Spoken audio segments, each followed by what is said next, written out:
All close up, this is pretty satisfying to watch.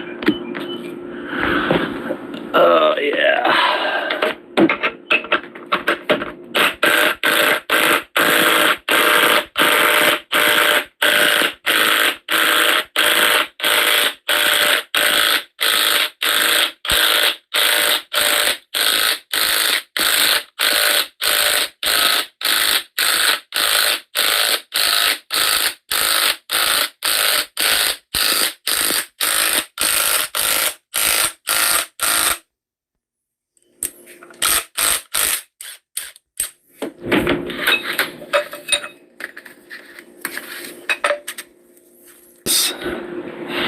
Old bushing is out.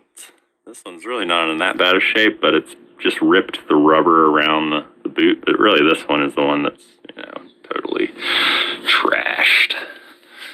Now let's press the other one in while we've got those adapters out.